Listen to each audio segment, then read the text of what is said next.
चला तर एस्पायरंट्स, आजच्या या इव्हनिंग सेशनमध्ये तुमचं सर्वांचं पुन्हा एकदा स्वागत आहे. आज आपण न्यूक्लिक ॲसिडमध्ये असणारा नेक्स्ट पोर्शन आज आपण पुढे प्रोसीड करत आहोत. तर एस्पायरंट्स, न्यूक्लिक ॲसिड्स हे काय असतात? न्यूक्लिक ॲसिड्स आपण पाठीमागेच पाहिलं मागच्या लेक्चरमध्ये. So these are the polymer of nucleotides. न्यूक्लियोटाइडचे हे पॉलिमर आहेत. एक छोटासा रिकॅप घेऊन आपण आपल्या लेक्चरची सुरुवात करूया. So nucleic acids are the polymer of nucleotides आणि nucleotides contain 3 important components.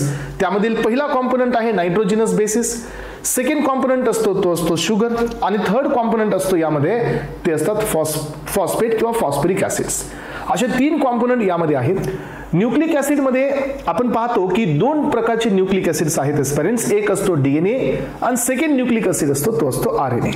So DNA हा एक सेल्फ रेप्लिकेटिंग आहे जो स्वतःला स्वतःसारखंच बनवतो, पण आरएनएचं जे सिंथेसिस आहे हे डीएनए पासूनच होतं. सो आरएनए हे सेल्फ रेप्लिकेटिंग नाही आहे, पण तो डीएनए असो किंवा आरएनए त्याच्यामध्ये न्यूक्लियोटाइड्स आहेत, पण या दोघांमध्ये फक्त 2च फरक आहे. सो जो डीएनएच्या न्यूक्लियोटाइड्स मध्ये आणि आरएनएच्या न्यूक्लियोटाइड्स मध्ये आपल्याला 2 ते 3 फरक मिळतील एस्पेरेंट्स. पहिला डिफरन्स हा मिळेल की आरएनए मध्ये जे बेस पेअर आहेत ते आहेत AUGC, डीएनए मध्ये जे बेस पेअर आहेत ते आहेत ATGC. हा पहिला डिफरन्स आहे आरएनए डीएनएच्या न्यूक्लियोटाइड मध्ये. सेकंड डिफरन्स हा आहे एस्पेरेंट्स, आरएनए मध्ये जी शुगर असेल ती असेल रायबोज शुगर आणि जो डीएनए मध्ये जी शुगर असेल ती असेल 2-deoxyरायबोज शुगर. हा आहे सेकंड डिफरन्स. तिसरा डिफरन्स हा आहे की जो आरएनए आहे यामध्ये कुठल्याही प्रकारचा हायड्रोजन बॉन्ड नाही आहे, सो जो की दुसऱ्या स्ट्रँड सोबत असतो, कारण आरएनए हे सिंगल स्ट्रँडेड आहे. आणि डीएनए मध्ये 3 बॉन्ड आपल्याला पाहायला मिळतील. सो एक आहे हायड्रोजन बॉन्ड, सेकंड वन आहे ग्लायकोसाइडिक बॉन्ड आणि थर्ड बॉन्ड होता तो होता फॉस्फोडायस्टर बॉन्ड. हे तिन्ही बॉन्ड डीएनए मध्ये आहेत आणि डीएनए हे डबल हेलिकल असल्यामुळे हायड्रोजन बॉन्ड इथं 2 स्ट्रँडच्या मध्ये एक्झिस्टेड आहे, पण आरएनए हे सिंगल स्ट्रँडेड आहे त्यामुळे इथं एकच बॉन्ड तुम्हाला पाहायला मिळेल. सो सॉरी 2च बॉन्ड तुम्हाला पाहायला मिळतील. एक मिळेल फॉस्फोडायस्टर बॉन्ड आणि त्यानंतर असेल तुमचा ग्लायकोसाइडिक बॉन्ड. सो अशा प्रकारचं बेसिक इंट्रोडक्शन आपण पाठीमागच्या लेक्चरमध्ये घेतलं होतं एस्पेरेंट्स. त्यासोबतच आपण RNA, DNA to DNA, DNA to RNA, so हे टॉपिक पण आपण क्लिअर केलेले आहे एकदम बेसिक लेवल पर्यंत. सो ज्यांनी पाठीमागचं लेक्चर पाहिलं नसेल, हे लेक्चर तुमच्यासोबत अपलोडेड आहे. तुम्ही हे लेक्चर पहिल्यांदा कव्हर करा या लेक्चरची सुरुवात करण्याआधी. ओके, चला तर एस्पेरेंट्स सुरुवात करूया आजच्या टॉपिकची. So which is called nucleic acids. Nucleic acids हे कोण असतात पहा, डेफिनेशन पहा. सगळे पॉइंट्स तेच असणार आहेत एस्पेरेंट्स जे आपण प्रिव्हियसली डिस्कस केलेले आहेत. लक्ष देऊन पाहायचंय, एक एक पॉइंट क्लिअर करायचं आहे. कुठल्याही प्रकारचं कन्फ्युजन या लेक्चरमध्ये होणार नाही, सो याची थोडीशी काळजी घ्यायची आहे. हे पहा, so nucleic acids are the large biomolecules. Nucleic acids हे कोण आहेत एस्पेरेंट्स? तर न्यूक्लिक ॲसिड हे अशा प्रकारचे बायोमॉलिक्युल्स आहेत, हे अशा प्रकारचे पॉलिमर आहेत सो ज्यांच्यामध्ये न्यूक्लियोटाइड्स आहेत. म्हणजे आपण सिंपली असं म्हणू शकतो nucleic acids are the polymer of nucleotides. So nucleotides, so यामध्ये हे जे न्यूक्लियोटाइड्स असतात हे एकामेकाला जॉईन असतात. सो एका इम्पॉर्टंट बॉन्डनी, ज्याचं नेम असतं फॉस्फोडायस्टर बॉन्ड, जो एका न्यूक्लियोटाइडचा 3' असतो तर दुसऱ्या न्यूक्लियोटाइडचा 5' असतो. आपण हे पण पाठीमागच्या लेक्चरमध्ये विथ डायग्रामॅटिक प्रेझेंटेशन आपण हा पोर्शन कव्हर केलेला आहे. सो एका न्यूक्लियोटाइडचा असतो 3' तर सेकंड न्यूक्लियोटाइडचा असतो 5'. एका न्यूक्लियोटाइडचा असेल 5' तर दुसऱ्या न्यूक्लियोटाइडचा असतो 3'. ही जी अटॅचमेंट असते ही 3' to 5' असते. हे पहा, nucleic acids are the large biomolecules which is a polymer of nucleotides held together by 3' and 5'. So of the phosphate bridge which store the genetic information. यांच्याकडे काय असते, जेनेटिक इन्फॉर्मेशन स्टोर केली जाते. So पण ही information फक्त एकालाच आहे जी cross करण्याची property आहे आणि तो म्हणजे डीएनए. ही इन्फॉर्मेशन आरएनएला नाही आहे की आरएनए ही इन्फॉर्मेशन नेक्स्ट जनरेशन मध्ये नाही देऊ शकत, पण डीएनए ही information 1 generation to 2nd generation पर्यंत ही इन्फॉर्मेशन पास करू शकतो. पहा आता, सो यांच्याकडे बायोलॉजिकल इन्फॉर्मेशन आहे कोडेड फॉर्म मध्ये. So transfer to the next generation via chromosome. तर ही प्रॉपर्टी फक्त डीएनए ची आहे. सो जी इन्फॉर्मेशन डीएनए कडे असते ही इन्फॉर्मेशन रायबोझोम कडे घेऊन जाण्याचं काम आरएनएचं असतं, पण जी इन्फॉर्मेशन डीएनए मध्ये असते ही इन्फॉर्मेशन नेक्स्ट जनरेशन मध्ये जाऊ शकते आणि ही फक्त डीएनएनीच पॉसिबल आहे. यानुसार एस्पेरेंट्स ही डेफिनेशन क्लिअर झाली. आता आपल्याकडे नेक्स्ट बीट आहे तो म्हणजे काय की आपल्याकडे न्यूक्लिक ॲसिड्स हे किती टाईपचे आहेत. सो एस्पेरेंट्स इथं पाहू शकता आपण की न्यूक्लिक ॲसिड आपल्याकडे 2 टाईपचे आहेत. एक आहे डीएनए जो की डीऑक्सीरायबो न्यूक्लिक ॲसिड आहे आणि सेकंड वन आहे आरएनए जो रायबो न्यूक्लिक ॲसिड आहे. ठीक आहे, चला स्टुडंट्स पुढे आता नेक्स्ट यांचा ऑकरन्स पाहायचा आपल्याला. ऑकरन्स म्हणजे काय स्टुडंट्स की हे डीएनए सो नॉर्मल सेल मध्ये कुठे एक्झिस्टेड असतात. तुम्हाला माहिती असू द्या स्टुडंट्स, याच्या आधी पण एक पॉइंट आपण डिस्कस केला आहे. We have two types of cells. First one is prokaryotic cell, second one is eukaryotic cell. Prokaryotic cell हा एक सिंपल सेल असतो, हा प्रोफॉर्म होता युकॅरियोटिक सेलचा. सो युकॅरियोटिक सेल हा कॉम्प्लेक्स असतो, याच्यामध्ये nucleus, endoplasmic reticulum, rough endoplasmic reticulum, smooth endoplasmic reticulum, Golgi apparatus, microsome, peroxisome हे सगळे वेल डेव्हलप्ड असतात. आणि प्रोकॅरियोट्स मध्ये तुम्हाला मिळतो डीएनए आणि फक्त रायबोझोम्स, बाकी याच्यामध्ये काय अवेलेबल नसतं. त्यामुळे ह्या दोन सेल मध्ये जो डीएनएचा ऑकरन्स आहे तो आपल्याला प्रॉपरली या ठिकाणी पाहायचा आहे. प्रोकॅरियोट्स मध्ये जे डीएनए असतात हे असतात सर्क्युलर फॉर्म मध्ये. डीएनएची जी पॅकेजिंग होते ही नॉन हिस्टोन प्रोटीन सोबत असते, जनरली तो प्रोटामाइन असतो. सो आणि डीएनए हे पॅकेज होत असतात सर्क्युलर फॉर्म मध्ये. त्यामुळे सो प्रोकॅरियोट्स मध्ये डीएनए हे सर्क्युलर असतात आणि युकॅरियोट्स मध्ये डीएनए हे लिनियर फॉर्म मध्ये असतात. तर स्टुडंट्स हा एक इम्पॉर्टंट डिफरन्स आहे जो की तुम्हाला या ठिकाणी कन्सिडर करायला पाहिजे. यासोबत पहा स्टुडंट्स, आपल्याकडे अजून एक मेन पॉइंट असतो जो की तुम्हाला इथं थोडंसं लक्ष देऊन ऐकायचं आहे. तो म्हणजे की आपल्या या तुमच्या सो युकॅरियोट्स मध्ये जी पॅकेजिंग असते स्टुडंट्स, युकॅरियोटिक सेल मध्ये डीएनएची जी पॅकेजिंग असते ही एका इम्पॉर्टंट प्रोटीन सोबत होते आणि या प्रोटीनचं नाव असतं हिस्टोन. हा कोणता प्रोटीन असतो? हिस्टोन. थोडंसं एक्स्ट्रा जाऊन सांगणार आहे स्टुडंट्स, कारण हे पोर्शन एक्झामला येण्याचा चान्स असतो. सो हिस्टोन प्रोटीन मध्ये 5 सब क्लास आहेत. यामध्ये फर्स्ट असतो H1, हिस्टोन H1, त्यानंतर असतो histone H2B, histone H2A, H2B, then histone H3 आणि हिस्टोन H4. असे याचे 5 क्लास असतात. 1, 2, हा तिसरा, हा चौथा आणि हा 5th नंबर. म्हणजे हिस्टोन प्रोटीन मध्ये जवळजवळ 5 डिफरंट टाइपचे तुम्हाला काय मिळतात, त्याचे सब क्लास मिळतात. पहिला हा डिफरन्स थोडासा समजून घ्या की डीएनए पॅकेजिंग ही प्रोकॅरियोट्स मध्ये नॉन हिस्टोन प्रोटीन सोबत असते आणि डीएनएची पॅकेजिंग ही युकॅरियोट्स मध्ये हिस्टोन प्रोटीन सोबत असते. हा पहिला डिफरन्स, मेजर डिफरन्स आहे स्टुडंट्स. कितीतरी कॉम्पिटिटिव्ह एक्झाम मध्ये यावरती क्वेश्चन विचारण्यात आलेला आहे, म्हणून थोडंसं लक्ष देऊन ऐका. हे पहा, सो युकॅरियोट्स मध्ये जी पॅकेजिंग असते ती हिस्टोन सोबत असते आणि हिस्टोन प्रोटीन हा कशापासून बनलेला असतो? हिस्टोन प्रोटीन हा एका बेसिक अमायनो ऍसिड पासून बनलेला असतो, which is called as a histidine. Histidine कोण असतो? तर हा एक इमिडाझोल कंटेनिंग अमायनो ऍसिड असतो. So which is having the so heterocyclic ring, ज्याला आपण इमिडाझोल असं म्हणतो, आणि याच्यापासून बनलेला असतो हिस्टिडीन. या हिस्टिडीनचे 5 सब क्लास असतात किंवा सब पॉइंट्स असतात. यामध्ये एक असतो H1, सेकंड वाला असतो H2A, थर्ड वाला असतो H2B, H3 आणि H4. असे असतात 5 याचे सब युनिट. मग आता आपण पाहूया. हे बघा, माझ्याकडे जो डीएनए आहे, आता हा माझा डीएनए आहे, सी हा माझा डीएनए आहे.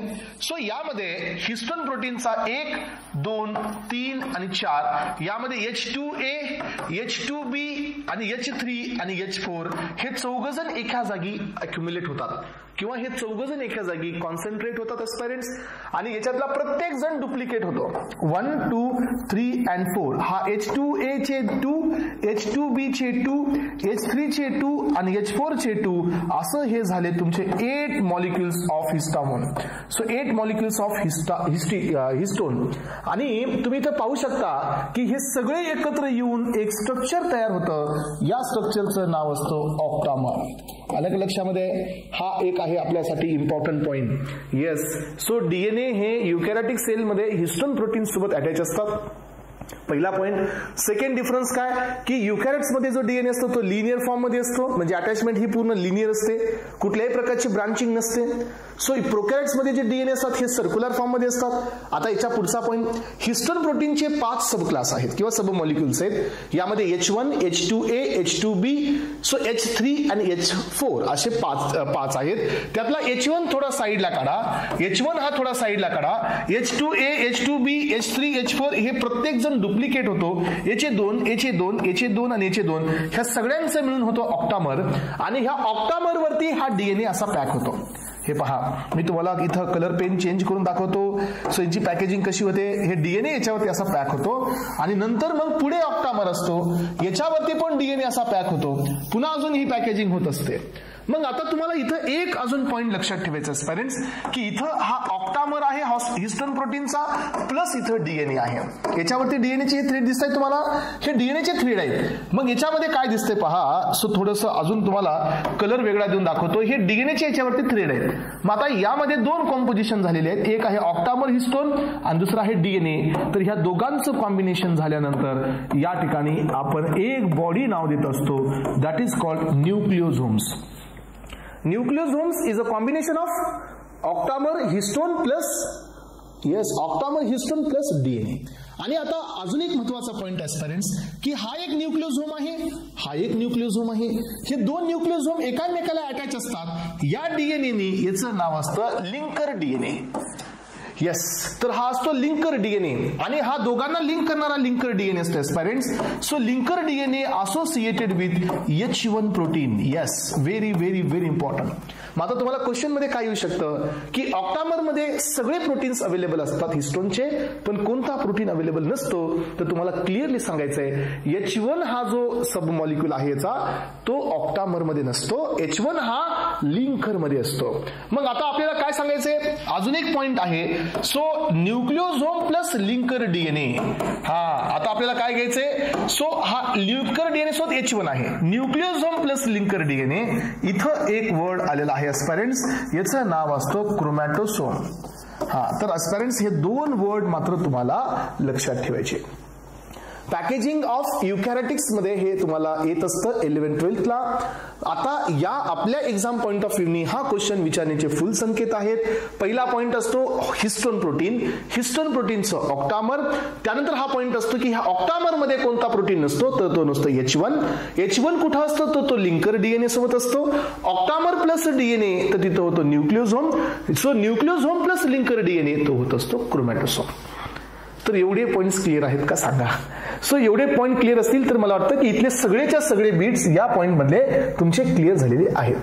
येस ऑर नो, समजलं सगळ्यांना पेरेंट्स. चला पुढे या आता नेक्स्ट पॉइंट कडे. सो युकॅरियोटिक मध्ये डीएनए हा हिस्टोन सोबत असतो आणि हा सायटोप्लाझम मध्ये असतो. कारण का, प्रोकॅरियोट्स मध्ये. कारण का, कारण प्रोकॅरियोट्स मध्ये न्यूक्लियस अवेलेबल नाही आहे, युकॅरियोट्स मध्ये न्यूक्लियस आहे.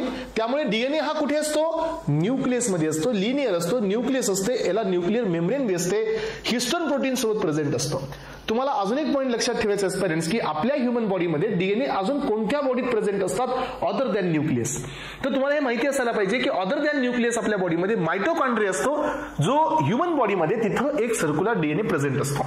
त्यासोबत प्लांट सेलमध्ये अदर दॅन न्यूक्लियस सो आणि अदर दॅन मायटोकॉन्ड्रिया अजून दोन जण असतात जिथं डीएनए प्रेझेंट असतो. एक असतो मायटोकॉन्ड्रिया, एक असतो प्लास्टिड्स, एक असतात क्लोरोप्लास्ट आणि चौथा असतो न्यूक्लियस. या चौघांमध्ये असतो. सो अशा पद्धतीचं हे बेसिक आपण क्लिअर करून आता आपण पुढे चाललो याच्या डिस्कव्हरीकडे. लक्षात घ्या पेरेंट्स. सो आता आपण पुढे जात आहोत आपल्या या न्यूक्लिक ऍसिडच्या डिस्कव्हरी सोबत. न्यूक्लिक ऍसिडची डिस्कव्हरी कशी झाली, कोण डिस्कव्हरी केली, आणि ही हिस्ट्री एक्झामला भरपूर वेळ आलेली आहे. वेगवेगळ्या कॉम्पिटिटिव्ह एक्झाम मध्ये हे क्वेश्चन आलेलं आहे. यामध्ये वॉटसन आणि क्रिकची डिस्कव्हरी आहे पहा, ही आपल्या प्रिव्हियस इयर क्वेश्चन पेपर मध्ये पण तुम्हाला पाहायला मिळेल. So first of all nucleic ऍसिडला कोण डिस्कव्हर केलं, तर लक्षात घ्या parents. Nucleic acid firstly isolated by Friedrich Miescher हा एक सायंटिस्ट होता. या सायंटिस्टने सगळ्यात पहिल्यांदा न्यूक्लिक ऍसिडला आयसोलेट केलं. हे आयसोलेशन हे कुणापासून केलं पहा, isolated from the pus cell. हे पहा, हे पस सेल पासून यांना आयसोलेट केलं. आयसोलेशन करण्यात आलं 1869 मध्ये आणि याला यांनी नाव दिलं न्यूक्लिन. लक्षात ठेवा, याला यांनी काय नाव दिलं, nuclein. So they have given the name nuclein. त्यांनी न्यूक्लिक ऍसिड हे नाव देण्यात आलेलं नाही आहे. सो हा जो फ्रेडरिक नावाचा जो सायंटिस्ट होता, यांनी ज्या वेळेला न्यूक्लिक ऍसिडला आयसोलेट केलं सेल पासून, कोणत्या सेल पासून, पस सेल पासून. पस सेल हे कोण असतात, कलेक्शन ऑफ WBC असतात, dead cell of WBC. So तिथं त्यावेळेला पस आपल्या बॉडीमध्ये तयार होतो आणि त्याच्यापासून हे न्यूक्लिक ऍसिड सगळ्यात पहिल्यांदा यांनी आयसोलेट केलं आणि त्याला नाव देण्यात आलं न्यूक्लिन. देन अल्टमन हा सायंटिस्ट आला 1880 मध्ये. Altmann renamed nuclein as a nucleic acid. मग अल्टमननी पुन्हा वापस असं नामांकरण केलं. पहिल्यांदा नाव देण्यात आलं तर न्यूक्लिन. सो अल्टमननी सांगितलं याला न्यूक्लिन नका म्हणू तुम्ही, so you can say nucleic acid. Nucleic acid का? कारण याच्यामध्ये आहे फॉस्फरिक ऍसिड आणि डीएनएचं जो नेचर असतं ते ऍसिडिक नेचरचं असतं डीएनए, म्हणून याला नाव देण्यात आलं न्यूक्लिक ऍसिड्स. सो यानंतर पहा पेरेंट्स पुढे या. सो विल्किन्स आणि Franklin studies the DNA. Wilkins आणि फ्रँकलिन हे दोन सायंटिस्ट होते. यांनी डीएनएचा अभ्यास केला एका इम्पॉर्टंट टेक्निकचा वापर करून. सो या टेक्निकचं नाव होतं एक्स रे क्रिस्टलोग्राफी. याचा वापर करून यांनी याचा प्रॉपर स्टडी केला. यानंतर नेक्स्ट सायंटिस्ट आले पहा वॉटसन आणि क्रिक. जसं तुम्हाला मी सांगितलं होतं की ही डिस्कवरी आपल्यासाठी थोडीशी इम्पॉर्टंट असते. सो कॉम्पिटेटिव्ह एक्झाम मध्ये हा पॉईंट खूप जास्त इम्पॉर्टंटली विचारला जातो. तुम्हाला मी हे सांगितलं होतं एस्पायरन्स की आपण ज्यावेळेला डीएनए रेप्लिकेट करतो, ज्याला आपण डीएनए पासून डीएनए बनवतो, त्यावेळेला आपल्याला लक्षात येतं की न्यूली सिंथसाइज्ड डॉटर डीएनए मध्ये एक स्ट्रँड हे पॅरेंट्रल आहे आणि एक स्ट्रँड हे कॉम्प्लिमेंटरी आहे. सो जो सेकंड डीएनए आपल्याकडे तयार होतो त्याच्यामध्ये पण आपल्याला हे पाहायला मिळतं की एक स्ट्रँड हे पॅरेंट्रल आहे आणि एक स्ट्रँड हे कॉम्प्लिमेंटरी आहे, म्हणजे एक स्ट्रँड हे न्यूली सिंथसाइज्ड आहे. आणि या मेथड ऑफ रेप्लिकेशनला आपण नाव दिलं होतं so semi conservative replication. Semi conservative म्हणजे काय? 50% रिटेन्शन, 50% नवीन सिंथेसिस आपल्याला त्यामध्ये पाहायला मिळतं. मग आता याची जी कॉन्सेप्ट आहे ही या वॉटसन अँड क्रिकनी प्रपोज केली. वॉटसन अँड क्रिकनी दोन कामं केले. पहिलं काम केलं की यांनी डीएनएचं मॉडेल प्रपोज केलं आणि यांनी एक्सप्लेन केलं की डीएनए हा एक डबल हेलिकल स्ट्रक्चर आहे. सो हे एक्सप्लेनेशन पहिल्यांदा कोण दिलं? वॉटसन आणि क्रिकनी. आणि हे एक्सप्लेनेशन कधी दिलं तुम्हाला माहिती आहे? सो यांनी सांगितलं की डबल हेलिकल स्ट्रक्चर डीएनएचं आहे. सो हे दिलं त्यांनी 1953 मध्ये आणि याच्यावरती त्यांना नोबेल प्राइज देण्यात आला 1962 मध्ये. वॉटसन आणि क्रिकची ही इम्पॉर्टंट डिस्कवरी असते, लक्षात घ्या. यानंतर पुन्हा वापस वॉटसन आणि क्रिकनी अजून एक गोष्ट प्रपोज केली आणि ती म्हणजे सो यांनी प्रपोज केलं पहा, यांनी सजेस्ट केलं डीएनए रेप्लिकेशन हे कसं आहे तर डीएनए रेप्लिकेशन हे सेमी कन्झर्वेटिव्ह मेथडनी होतं. सेमी कन्झर्वेटिव्ह मेथडनी होतं याचा अर्थ एक स्ट्रँड हा नवीन सिंथसाइज होतो न्यू डॉटर डीएनए मध्ये आणि एक स्ट्रँड हा ऑलरेडी ओरिजिनल असतो. सो हे पण प्रपोज केलं वॉटसन आणि क्रिकनी. वॉटसन आणि क्रिकचे दोन पॉइंट आहेत. वॉटसन क्रिकनी 1953 ला हे सांगितलं की डीएनए हे डबल हेलिकल स्ट्रक्चर आहे. सो याच्यावरती यांना 1962 ला नोबेल प्राइज पण देण्यात आला. यानंतर वॉटसन आणि क्रिकनी सजेस्ट केली मेकॅनिझम ऑफ रेप्लिकेशन आणि यांनी सांगितलं की रेप्लिकेशन ऑकर्स वाया semi conservative method. Semi conservative DNA replication what it means की याच्यामध्ये 50% पॅरेंटचे आहेत आणि 50% नवीन आहे. हे झाली डिस्कवरी. ऍस्पिरंट्स या ठिकाणी आपण काय कव्हर केली? या डीएनए मध्ये असणारी डिस्कवरी कव्हर केली. न्यूक्लिक ऍसिडची डिस्कवरी आपण इथं पाहिलेली आहे. यानंतर आता आपण चाललो न्यूक्लियोटाइड कडे. न्यूक्लियोटाइड मध्ये सो आपण पाहणार आहोत इम्पॉर्टंट एकच पॉइंट आहे आणि तो म्हणजे नायट्रोजनस बेसिस. न्यूक्लियोटाइड मध्ये 3 कॉम्पोनंट आहेत आणि याच्याबद्दल ऑलरेडी तुम्हाला देण्यात आलेलं आहे की डीऑक्सीरायबोज शुगर काय असतो आणि रायबोज शुगर काय असतो हा ऑलरेडी पाठीमागच्या लेक्चरमध्ये आपण विथ द स्ट्रक्चर तुमच्या समोर एक्सप्लेन केलेला आहे. मग आता आपल्याला पाहायचं आहे की बेसिस मध्ये 2 प्रकार आहेत. First one is purine base, second one is pyrimidine base. Purine base मध्ये 2 रिंग आहेत. फर्स्ट रिंग ही 6 मेंबर आहे आणि सेकंड रिंग ही 5 मेंबर आहे. सो ज्यावेळेला हे दोन्ही रिंग एकत्र येतात त्यावेळेला ह्या रिंगचा जो कार्बन असतो तो 9 मेंबर होतो. 9 मेंबर रिंग होते पुन्हा प्युरिनची. पहा हे दोन्हीला जॉईन करून पाहिलं आपण तर याच्यामध्ये 9 मेंबर्स आहेत. 2 सायक्लिक रिंग आहे. सो 9 मेंबर्स आहेत. यामध्ये 1 नंबर, 3 नंबर, 7 नंबर, 9 नंबर या 4 पोझिशनला नायट्रोजन प्रेझेंट आहे. तुम्ही वाटलंच तर तुम्ही याची रिंग इथं ड्रॉ करून पाहू शकता. याची रिंग तुम्हाला प्रिव्हियस लेक्चरमध्ये एकदम क्लिअरली मी दिलेली आहे स्टुडंट्स. हे पहा यामध्ये तुम्हाला पाहता येईल की हा नायट्रोजन. सो हा एक नायट्रोजन, ही रिंग आहे आणि ही सेकंड रिंग आहे. 1 2 3 4 5 6 येस. सो 1 2 3 4 5 6 7 8 9 तर ही 9 मेंबर रिंग आहे एस्पिरंट्स आणि या रिंग मध्ये तुम्ही पाहू शकता 1 3 7 and 9 हे 4 नायट्रोजन या वेगवेगळ्या पोझिशनला आहेत आणि यांच्यामध्ये आपल्याला पाहायला मिळतं की 4 वेगवेगळे बेसेस आहेत. सो या बेसेसमध्ये कोणते बेसेस असतात याचे? प्युरिनचे, ऍडेनिन आणि गॉनिन. हे पहा ही 9 मेंबर रिंग आहे, डबल रिंग आहे, कंटेन 4 नायट्रोजन ऍटम 1 3 7 and 9. याचे एक्झाम्पल 2 आहेत, ऍडेनिन आणि गॉनिन. यानंतर पहा सेकंड रिंग आपल्याकडे आहे 6 मेंबरची ज्याच्यामध्ये 2च नायट्रोजन आहेत 1 and 3 पोझिशन.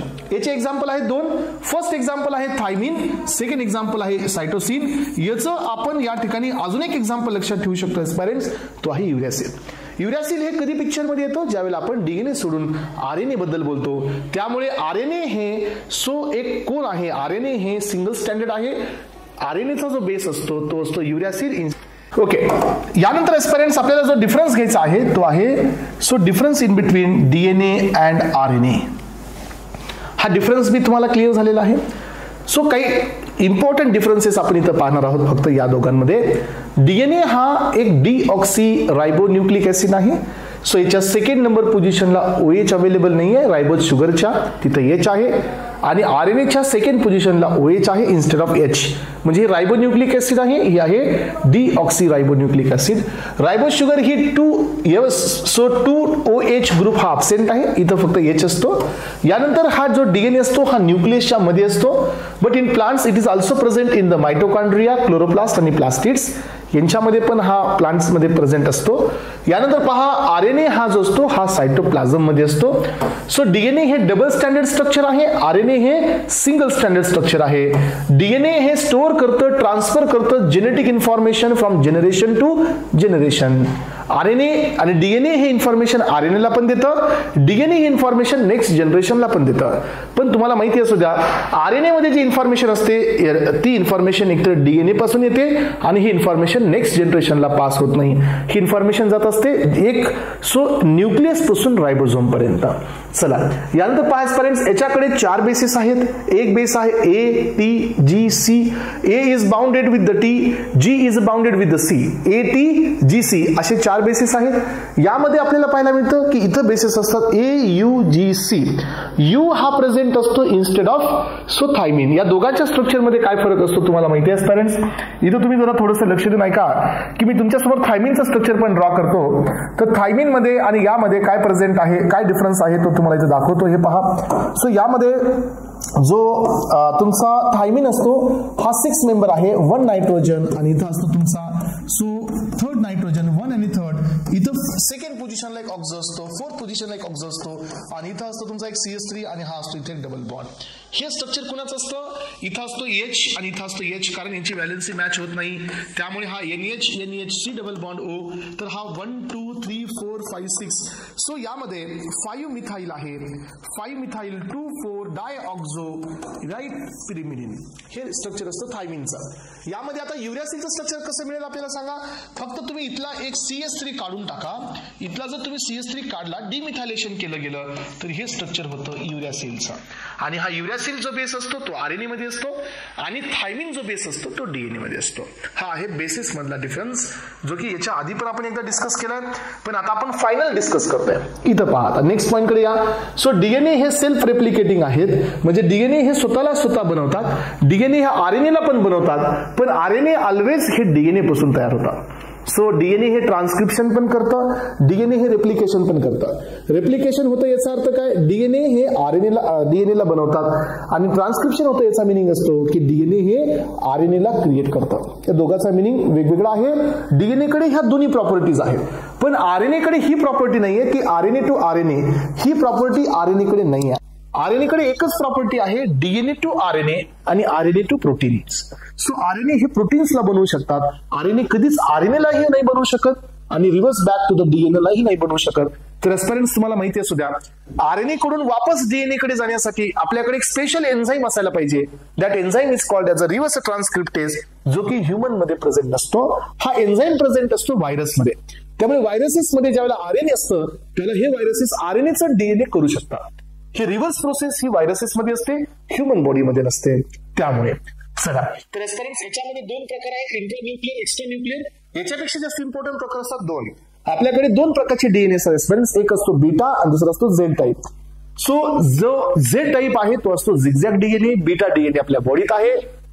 यामध्ये एकच फरक असतो की एका रोटेशन मध्ये बीटा डीएनएचे 10 बेस पेअर असतात तर झेड डीएनएचे 12 बेस पेअर असतात. एवढा एक पॉईंट लक्षात ठेवा फक्त. सो यानंतर याचे 3 टाइप्स असतात, mRNA, आणि हे तुम्हाला पुढे येणार आहे. हे ज्यावेळेला आपण बायोटेक्नॉलॉजी पाहू ना, सो त्यावेळेला ह्याचे टाइप्स मी तुम्हाला देईल. So mRNA, tRNA and rRNA. mRNA stand for messenger RNA, tRNA stand for transfer RNA and rRNA stand for ribosomal RNA. आरएनएचे हे मेन 3 टाइप्स असतात. डीएनए मध्ये बीटा डीएनए आणि तुमचा सेकंड वन आहे झेड डीएनए. हे 2 टाइप्स आपल्याकडे डीएनएचे पाहायला मिळतात.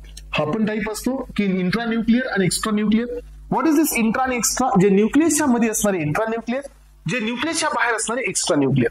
तर आपल्या सेलमध्ये न्यूक्लियसच्या बाहेर काही डीएनए आहेत का? येस, डेफिनेटली आहेत. सो आपल्या बॉडीमध्ये न्यूक्लियसच्या बाहेर पण डीएनए आहेत. हे डीएनए मायटोकॉन्ड्रियामध्ये असतो, हा डीएनए क्लोरोप्लास्ट मध्ये असतो, हा डीएनए प्लास्टिड्स मध्ये असतात. हे डीएनए असतात एक्स्ट्रा न्यूक्लियर. चला तर एस्पायरंट्स पुढे येते आता नेक्स्ट बीट कडे. सो हा एक इम्पॉर्टंट डायग्रामॅटिक प्रेझेंटेशन तुमच्या समोर मी रिप्रेझेंट केलेला आहे, ज्यामध्ये डीएनए आणि आरएनए मध्ये क्लिअर कट डिफरन्सेस देण्यात आलेले आहेत. तुम्ही हे डिफरन्सेस पाहू शकता. यानंतर पहा एस्पायरंट्स, पहिल्यांदा आपण डीएनए ला स्टार्ट करण्याआधी आजच्या लेक्चरमध्ये आपण घेणार आहोत आरएनए. येस, सो डीएनए ची सुरुवात करण्याआधी आपण या ठिकाणी ट्राय करत आहोत की आपले फंडामेंटल्स आरएनए सोबत क्लिअर व्हावे, आणि म्हणून आपण या लेक्चरमध्ये पहिला बीट आपण स्टार्टअप केलेला आहे आणि तो आहे आरएनए. आरएनए बद्दल पण बरेच क्वेश्चन्स तुम्हाला पाहायला मिळतात कॉम्पिटिटिव्ह एक्झाम मध्ये. आरएनएचा जो याच्यामध्ये फंक्शनचा पार्ट आहे, यांच्या कॉन्सन्ट्रेशनचा पार्ट आहे, यावरती क्वेश्चन्स असतात. मग आपण हे सगळे पॉइंट्स या आजच्या लेक्चरमध्ये क्लिअर करून घेऊया aspirants. So first of all, RNA हे सिंगल स्टँडर्ड आहेत, डीएनए हे डबल स्टँडर्ड आहे. बरोबर आहे. सो आरएनए हे सिंगल स्टँडर्ड आहे, डीएनए हे डबल स्टँडर्ड आहे. आरएनए ला हा जो रूल असतो डबल स्टँडर्ड सिंगल स्टँडर्ड असल्यामुळे चार्गाफचा रूल इथे लागू होत नाही, पण डीएनए साठी हा रूल असतो. आरएनए मध्ये रायबोज शुगर आहे, डीएनए मध्ये 2 डिऑक्सी रायबोज शुगर आहे. हा डिफरन्स आपण पाहिला. आता याच्यामध्ये जाऊन आपण याचे टाइप्स पाहणार आहोत. हे पहा, ribonucleic acid is a nucleic acid present in all the living cells. ज्याच्यामध्ये काय असं सांगा, it has the structural similarity to the DNA. कारण का, हा डीएनए पासूनच बनलेला असतो, त्यामुळे याच्यामध्ये तोच कोड असतो जो डीएनए मध्ये असतो. फक्त फरक एवढा आहे की डीएनए मध्ये जिथे जिथे टी असतो तिथे आरएनए मध्ये यू असतो. एवढाच एक डिफरन्स असतो बघा. बाकी हे सिमिलर टू द डीएनए, पण डीएनए हे डबल स्टँडर्ड आहे, आरएनए हे सिंगल स्टँडर्ड आहे. हे सिंगल स्टँडर्ड आहे आणि सेकंड पोझिशनला याच्या ओएच प्रेझेंट नाहीये. हायली रिएक्टिव्ह आहे, लेबाईल आहे आणि इझिली डिग्रेडेबल आहे. जो सगळ्यात जास्त रिएक्टिव्ह असतो लेबाईल असतो. लेबाईल याचा अर्थ काय एस्पायरंट्स, की हे इझिली हायड्रोलिसिस मध्ये जातात. लेबाईल म्हणजे अनस्टेबल असतात. सो यांना लवकर डिस्ट्रक्शन मध्ये पण घेऊ शकतो आपण. सो याचे फंक्शन, आरएनएचं फंक्शन एन्झाईम सारखं बी आहे बघा. हा प्रोटीनचं सिंथेसिस करतो, then he will work as a enzyme also. एन्झाईमचं पण काम करत असतो एस्पायरंट्स हा. यानंतर याचे 3 टाईप तुम्ही आताच पाहिले, एमआरएनए, टीआरएनए, मॅसेंजर आरएनए. यामधला पहिला आरएनए आपण स्टार्ट करत आहोत, आरआरएनए. सो याच्यामध्ये येण्यासारखं काय आहे सांगा. यामध्ये येण्यासारखं एक पॉइंट आहे, तो म्हणजे याचं कॉन्सन्ट्रेशन. जेवढे आपल्याकडे आरएनएज आहेत याच्यामध्ये सगळ्यात जास्त कॉन्सन्ट्रेशन हे आरआरएनएचं आपल्याला पाहायला मिळतं. आरआरएनएचं कॉन्सन्ट्रेशन पहा, 70 to 80% of total RNA. So जर आपल्या बॉडीमध्ये 100% आरएनएज असतील, त्याच्यामध्ये 70 to 80% हा फक्त आरआरएनए असतो. RRNA stand for ribosomal RNA. हा पण डीएनए पासूनच तयार होतो आणि याचं फंक्शन असतं रायबोझोम्सला फॉर्म करणं. रायबोझोमचं फंक्शन असतं प्रोटीनला सिंथेसाइज करणं. सो यामुळे याचाही अल्टिमेट रोल आला, प्रोटीन सिंथेसिस. चला यानंतर पास याच्यामध्ये टीआरएनए पण थोडा इम्पॉर्टंट आहे. So what is the meaning of tRNA. TRNA हा एक ट्रान्सफर आरएनए असतो. टीआरएनए हा एक ट्रान्सफर आरएनए असतो. लक्षात घ्या पेरेंट्स, याचा रोल असतो की एक अमायनो ऍसिड ट्रान्सफर करणं किंवा कॅरी करणं टू द रायबोझोम्स, त्याच्यासाठी to form a protein synthesis होण्यासाठी. यामुळे आपण याला ट्रान्सफर आरएनए म्हणतो. याच्यावरती आपण एक अमायनो ऍसिड लावतो, त्यामुळे याला अजून एक नेम असतं. This is called adapter RNA. So हे आरएनए सायटोप्लाझम मध्ये सगळ्यात स्मॉल असतो, म्हणून याला आपण स्मॉलेस्ट आरएनए आणि याला आपण सोल्युबल आरएनए असे या टीआरएनएला वेगवेगळे 4 नेम्स देण्यात आलेले आहेत. तुम्ही जरा लक्ष करा, कारण हेच पॉइंट एक्झामच्या फॉर्मॅटमध्ये येतात. हे पहा, सो हा किती पर्सेंट असतो, 10 to 15% असतो. याचं कॉन्सन्ट्रेशन मुळात कमी असतं. Synthesized in nucleus by DNA. So DNA पासूनच तयार होतो. हा सगळ्यात लहान आहे, स्मॉल आहे, म्हणजे हे सोल्युबल बी आहे आणि हा स्मॉलेस्ट बी आहे. हा अडॅप्टर बी आहे आणि हा अँटीकोडॉन बी आहे. अँटीकोडॉनचा अर्थ काय, की जो एमआरएनए आहे, एमआरएनए तो कोडॉनचं काम करणार आहे आणि उरलेला जो टीआरएनए आहे तो अँटीकोडचं काम करणार आहे. सो प्रोटीन सिंथेसिस कधी पॉसिबल असतं सांगायचं पेरेंट्स, ज्या वेळेला एमआरएनए टीआरएनएचं रिकॉग्निशन होतं. That recognition is called as a codon anticodon recognition. So त्यामुळे टीआरएनए कडे अँटीकोड असतात, तर एमआरएनए कडे कोडॉन असतात. यामुळे या आरएनएला अँटीकोडॉन आरएनए ही म्हणलं जातं. अडॅप्टर आरएनए का, कारण या आरएनएच्या वरती इथं जो 3' असतो याच्यावरती एक अमायनो ऍसिड कॅरी केला जातो. प्रत्येक टीआरएनए कडे एक अमायनो ऍसिड असतो आणि हे कॅरी करतात कशासाठी, प्रोटीन सिंथेसिस होण्यासाठी. पाठीमागच्या लेक्चरमध्ये आपण एक व्हिडिओ क्लिअर केला, या व्हिडिओच्या फॉर्मॅट मधून आपण हा पोर्शन क्लिअर केला होता. पहा इथे सगळ्यांच्या लक्षात. सो टी आरएनए चे नेम्स पहा. सो इथं आपण पाहिलं soluble RNA, adapter RNA, anticodon RNA आणि हा एक स्मॉलेस्ट आरएनए बी असतो. सो याचं जे 2D स्ट्रक्चर असतं क्लोर लीफ सारखं असतं एस्पेरेंट्स, आणि 3D स्ट्रक्चर जे असतं या टी आरएनएचं ते असतं L shaped. It act as a carrier of ammonia acids. बरोबर आहे. मी तुम्हाला सांगितलं की प्रोटीन सिंथेसिस होत असताना जो अमोनिया ऍसिड घेऊन येतो तर तो कोण असतो, तो टी आरएनए असतो. त्यामुळे याला आपण कॅरियर आरएनए ही म्हणू शकतो. सो यानंतर पहा aspirants, so initiator T RNA. आता तुम्हाला सगळ्यांना माहिती आहे जेनेटिक कोड आपण पुढे पाहणारच आहोत या चॅप्टरच्या एंडमध्ये. सो आपल्याकडे 3 प्रकारचे कोड असतात. एक कोड असतो इनिशिएशन कोड, सेकंड कोड असतो तो कोड असतो तुमचा इलॉंगेशन कोड, आणि लास्ट कोड असतात तुमचे टर्मिनेशन कोड. आपल्या जेनेटिक कोडमध्ये 64 कोड्स अवेलेबल आहेत. यामधला एक कोड हा इनिशिएशनचा आहे आणि तो असतो मिथॅनिनचा, आणि तो असतो AUG. तुम्हाला माहिती असू द्या, सो जिथं हे एमआरएनए आहे, जिथं एमआरएनए मध्ये जिथं AUG येणार तिथूनच प्रोटीन सिंथेसिस सुरू होणार. कारण का, AUG हा स्टार्ट कोडॉन आहे किंवा स्टार्ट कोड आहे, म्हणून जिथं AUG आलं की तिथं तो तुमचा टीआरएनए अटॅच होणार. सो टीआरएनए कसा अटॅच होणार, याच्या वरतीच्या अँटी कोड मध्ये. मग इथं खाली ए आहे तर इकडे कोण असणार आहे, टी असणार आहे का, आरएनए हा टी असणार आहे का, नाही, याच्याकडे यू असणार आहे. सो हे पहा AUG, मग याच्या वरती अँटी कोड कोणता असेल, सो याच्या वरती असेल याचा यू. इथं कोण आहे, यू असेल इथं. सो सॉरी, आपण AUG चा कोड, हा खाली पण आरएनएच आहे ना, करेक्ट.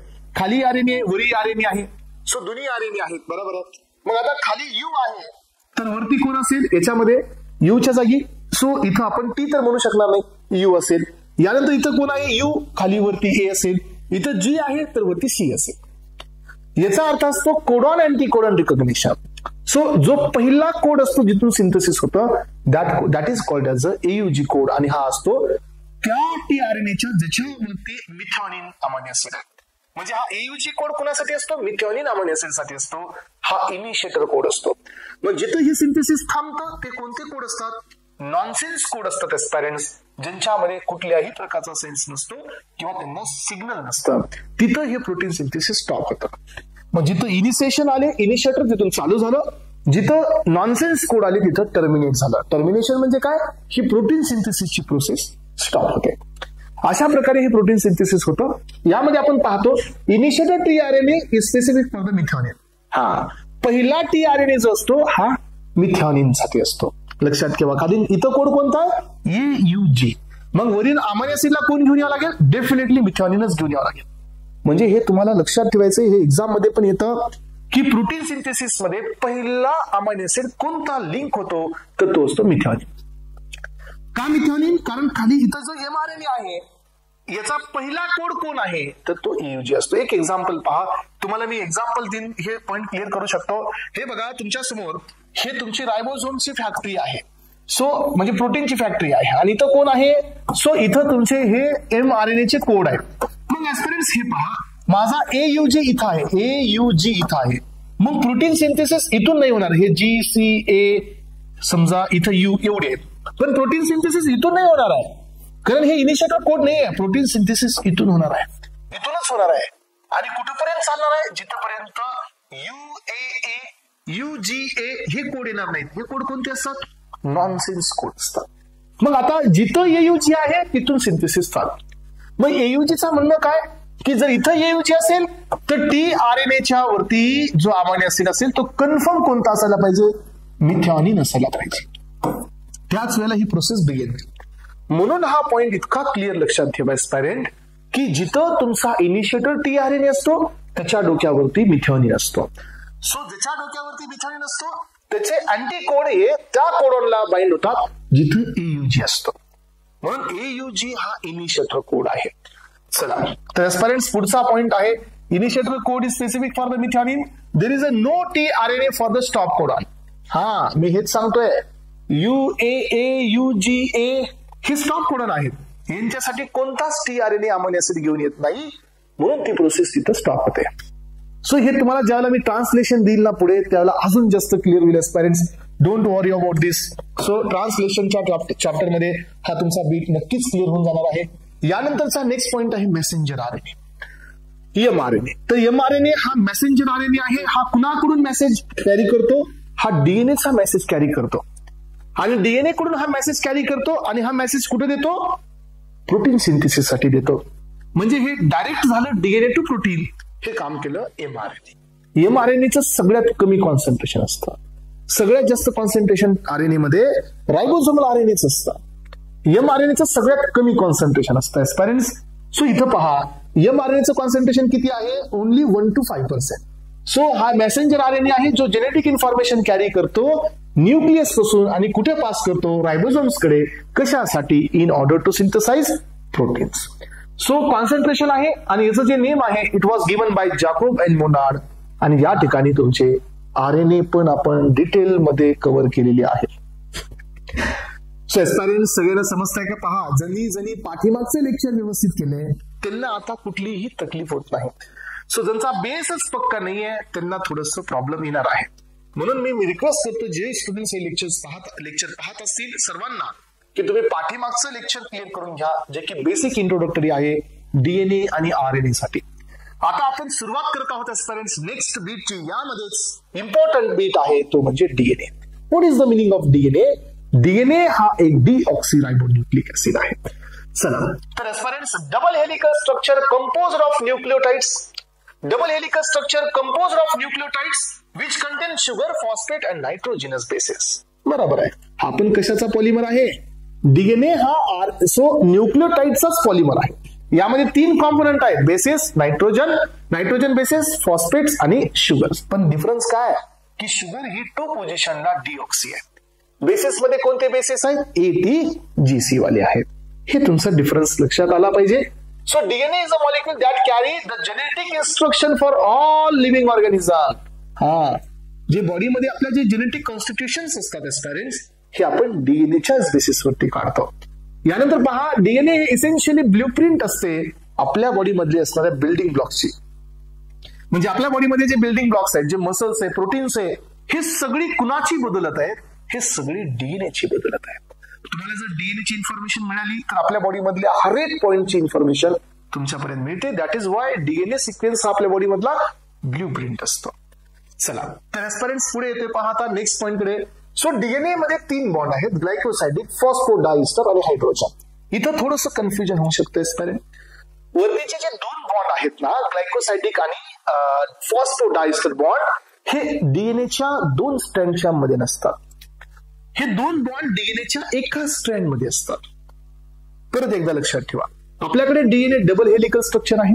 सी इफ आय से की हे डबल हेलिकल स्ट्रक्चर आहे तर हे कशा पद्धतीने असेल? हे पहा, समजा माझ्याकडे हे एक पेन आहे, हा एक पेन आहे, हे माझं काय आहे तर हे डबल हेलिकल स्ट्रक्चर आहे. हा एक स्ट्रँड आहे, हा एक स्ट्रँड आहे, हा एक स्ट्रँड आहे. सो या दोन्ही स्ट्रँड मध्ये माझा एक बॉन्ड आहे, त्या बॉन्डला आपण हायड्रोजन बॉन्ड असं म्हणलेलं आहे. सर्वांना माहिती आहे की हा एक इंट्रा स्ट्रँड आहे, हा एक इंट्रा स्ट्रँड आहे. हे दोन्ही मिळून इंटर स्ट्रँड झालेले. मग आता इंट्रा स्ट्रँड मध्ये आपल्याकडे 2 बॉन्ड असतात. एक असतो फॉस्फोडायस्टर बॉन्ड जो की एका स्ट्रँड मधल्या एका न्यूक्लियोटाइड मध्ये आणि त्या स्ट्रँडच्या दुसऱ्या न्यूक्लियोटाइडच्या मध्ये असतो. हा एका स्ट्रँड मध्ये आहे. त्यानंतर दुसरा पॉइंट आहे माझ्याकडे ग्लायकोसाइडिक बॉन्ड, तो पण एका स्ट्रँडच्या बेस आणि शुगर मध्ये असतो. पण एस्पायरन्स ग्लायकोसाइडिक बॉन्ड हा बेस आणि शुगर मध्ये आहे एका स्ट्रँडच्या. तिसरा बॉन्ड आहे माझ्याकडे हायड्रोजन बॉन्ड. हायड्रोजन बॉन्ड असतो एस्पायरन्स हा 2 स्ट्रँडच्या मध्ये असतो. म्हणजे यामधला हा एकच बॉन्ड आहे हायड्रोजन जो की इंटर स्ट्रँड असतो. बाकीचे दोन्ही बॉन्ड हे इंट्रा स्ट्रँड असतात. मग आता तुम्हाला परत एकदा एक कन्फ्युजन होण्याचा चान्स असतो. आपल्याला सगळ्यांना वाटतं की डीएनए ची जी ताकद आहे ही असते फॉस्फोडायस्टर बॉन्ड. हा, तर तुम्ही असं म्हणू शकता एस्पायरन्स, डीएनए ची ताकद म्हणण्यापेक्षा तुम्ही असं म्हणू शकता डीएनए लिव्हिंग आहेत की नॉन लिव्हिंग हे सांगण्यासाठी तुम्हाला हे सांगावं लागेल की डीएनए मध्ये फॉस्फोडायस्टर बॉन्ड आहे की नाही. इफ आय कॅन से की याच्यामध्ये फॉस्फोडायस्टर बॉन्ड नाहीये, देन मी हे सांगेल की हा डीएनए लिव्हिंग मध्ये नाहीये. याचा अर्थ phosphodiester bond is essential for the living properties. कळलं का सगळ्यांना? Phosphodiester bond is essential for the living properties, but aspirants hydrogen bond is essential for the stability. आलं लक्षात? ज्या वेळेला डीएनए हे असे आहेत त्याला स्टेबल आहेत, ज्याला डीएनए हे असे आहेत म्हणजे काय, डीएनए हा डबल स्टँडर्ड आहे, हा डीएनए सिंगल स्टँडर्ड आहे. हा सिंगल स्टँडर्ड डीएनए, हा सिंगल स्टँडर्ड डीएनए. मग आपण कोणते बॉन्ड ब्रेक केले सांगा? आपण हायड्रोजनचे बॉन्ड ब्रेक केले. यू कॅन से की हायड्रोजन बॉन्ड ब्रेक झाले, तर तुम्ही असं म्हणू शकता का की आता हे डीएनए नॉन लिव्हिंग आहेत? नो, असं म्हणता येणार नाही. परत एकदा समजून घ्या पेरेंट्स, जर समजा डीएनएचे हायड्रोजन बॉन्ड आपण ब्रेक केले तर डीएनए ब्रेक झाला किंवा डीएनए डिस्ट्रॉय झाला असं नाही होत. So hydrogen bond easily form होतात, हायड्रोजन बॉन्ड इझिली ब्रेक होतात. This is DNA renaturation and this is DNA denaturation. DNA denaturation does not mean DNA destruction. DNA destruction कधी होणार आहे? ज्या वेळेला तुम्ही फॉस्फोडायस्टर बॉन्डला ब्रेक करणार आहात.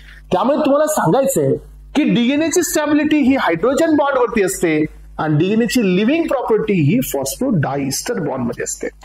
तुम्ही जर एका सोल्युशन मध्ये तुम्ही डीएनए घ्या पेरेंट्स, त्याच्यामध्ये त्याला तुम्ही हीट करा. Whenever your temperature of this solution is more than 90 degree Celsius, जसं तुमचं ह्या सोल्युशनचं टेम्परेचर 90 डिग्री सेल्सिअसला क्रॉस करेल, ऑटोमॅटिकली डीएनए मध्ये असणारे हायड्रोजन बॉन्ड ब्रेक होतात. जसं तुम्ही टेम्परेचर कूल डाऊन केलं up to the room temperature, वापस ते हायड्रोजन बॉन्ड अटॅच होतात. म्हणजे हायड्रोजन बॉन्ड फॉर्म होणं आणि हायड्रोजन बॉन्ड ब्रेक होणं ही एवढी इरिव्हर्सिबल प्रोसेस नाही आहे, it is an reversible process. म्हणजे एखाद्या डीएनएचे हायड्रोजन बॉन्ड ब्रेक झाले तर डीएनए डिस्ट्रॉय होतो असं नाही, पण डीएनए अनस्टेबल होतो. त्यामुळे हायड्रोजन बॉन्ड कन्फर्म स्टेबिलिटी आणि phosphodiester bond confirm the living property. आलं का सगळ्यांच्या लक्षात? हे पॉइंट्स क्लिअर येतात का तुम्हाला सगळ्यांना? पहा चला, तर स्टुडंट्स आता पुढे येण्याचा प्रयत्न करत आहे मी. यामध्ये हे एक न्यूक्लियोटाइड तुमच्या समोर आहे. सो हा एक न्यूक्लियोटाइड तुमच्या समोर आहे. हा बेस आहे, हा शुगर आहे, हा बेस आहे, हा शुगर आहे. सो ही बेस ही शुगर याचा आहे 3', हा बेस हा शुगर याचा आहे 5'. दिस इज कॉल्ड फॉस्फोडायस्टर बॉन्ड. आणि पुढे ज्या वेळेला होणार ते होणार हायड्रोजन बॉन्ड.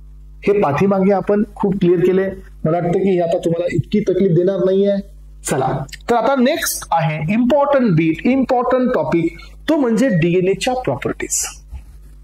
येस, तो म्हणजे डीएनएच्या प्रॉपर्टीज. आपल्याला हे पाहायचे असपर्यंत की डीएनए मध्ये कोणत्या प्रकारचे कॅरेक्टरिस्टिक्स असतात.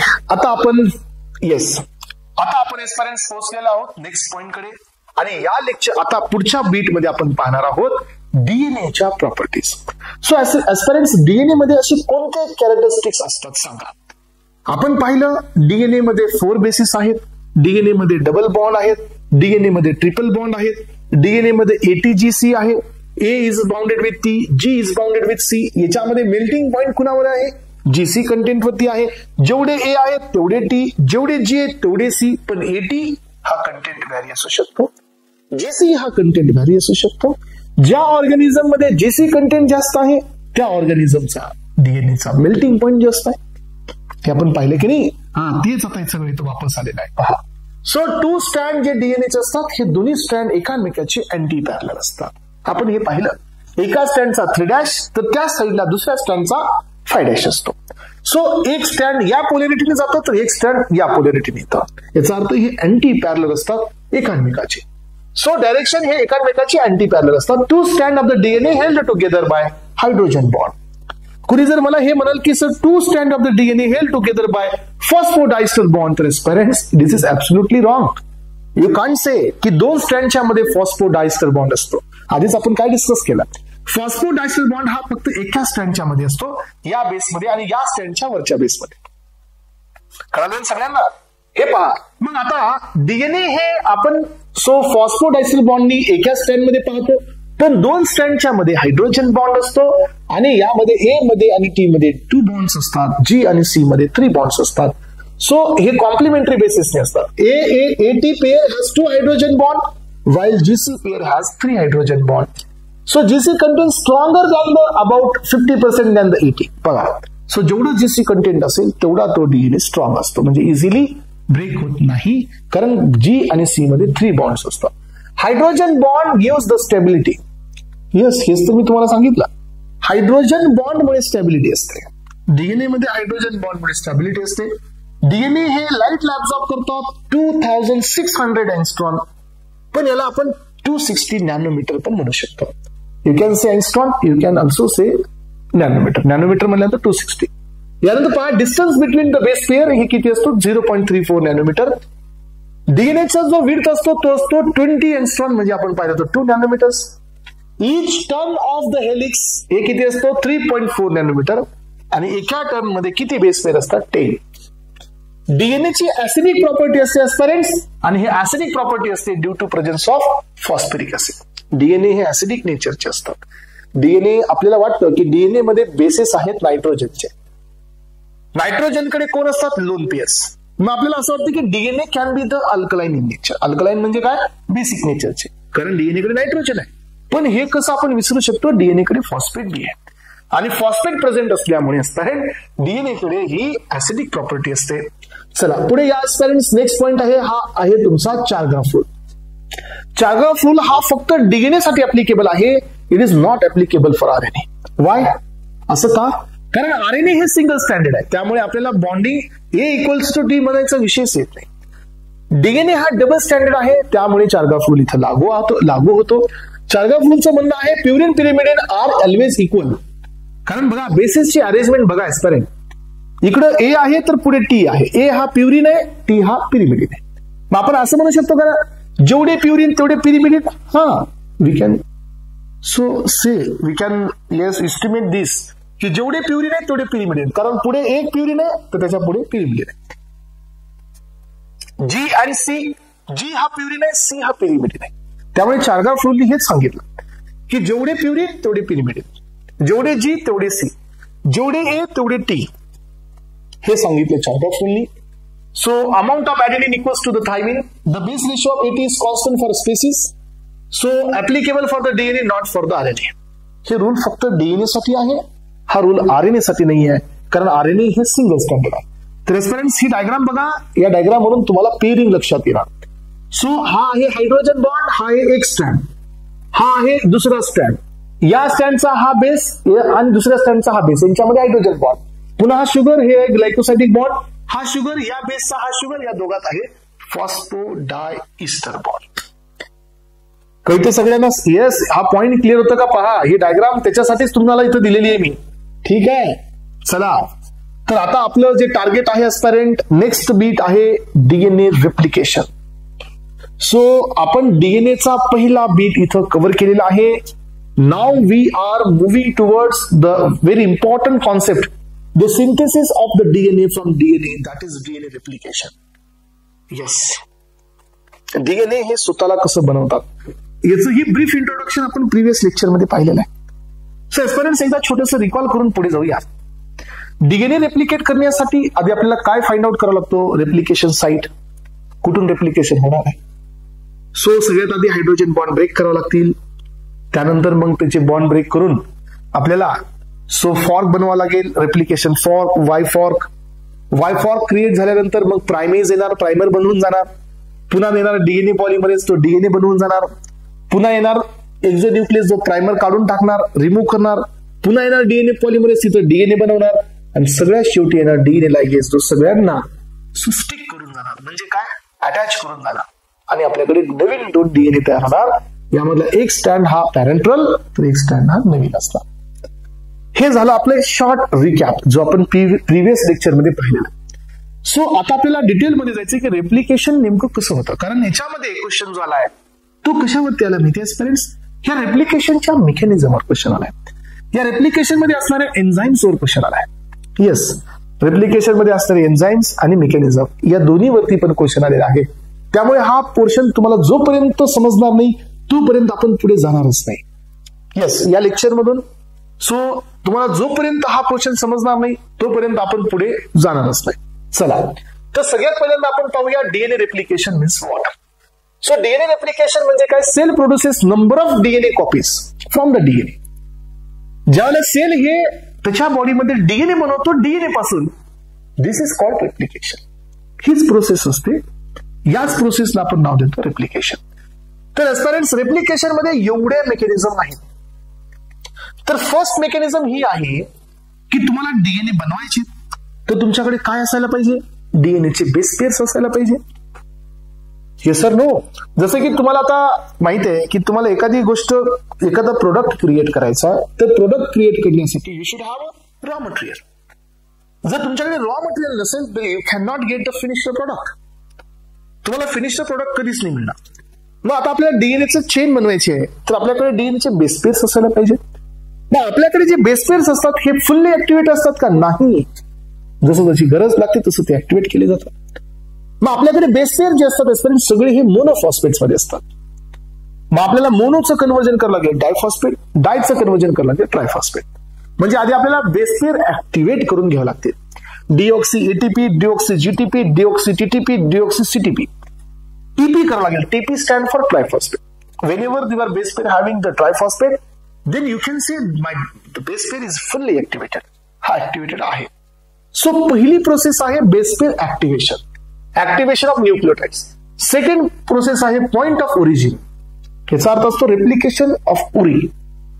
हे मिनिंग काय माहितीये का, की हे रेप्लिकेशन कुठून स्टार्ट करायचंय. So that is what the point of origin, म्हणजे जो पॉइंट आपल्याला फाइंड आउट करायचा आहे की रेप्लिकेशन आपण कुठून स्टार्ट करणार आहोत. यानंतर पायपर्यंत नेक्स्ट आहे unwinding the DNA molecules. Unwinding याचा अर्थ असा असतो डीएनए वरती जो पॉझिटिव्ह सुपर कॉइलिंग असते, ही पॉझिटिव्ह सुपर कॉइलिंग तुम्हाला अनवाइंड करावं लागते. आणि हे अनवाइंडिंग करून तुम्हाला डीएनए वरती असणारे हायड्रोजन बॉन्ड ब्रेक करावे लागतात. त्यासाठी आपल्याकडे एन्झाईम्स आहेत. हे सगळे कामं एन्झाईमचेच आहेत. सो यानंतर पहा, जसं तुम्ही अनवाइंडिंग कराल, हायड्रोजन बॉन्ड ब्रेक कराल, then aspirants will get the replication form. तुम्हाला तो वाय फॉर्क मिळतो. आणि वाय फॉर्क हा असतो एक सिग्नल जिथून आता रेप्लिकेशनची सुरुवात होणार आहे. यानंतर काय एस्पेरेंट्स, आपण वाय फॉर्क तयार झाल्यानंतर न्यू स्ट्रँड सिंथसाइज करतो. आधी आपण प्रायमर बनवतो आरएनए वाला, मग डीएनए बनवतो. न्यू स्ट्रँड हे सिंथसाइज होतात. याच्यामध्ये एक स्टँड असतं लीडिंग आणि सेकंड स्टँड असतं लॅगिंग. आणि फॉर्मेशन ऑफ डॉटर डीएनए.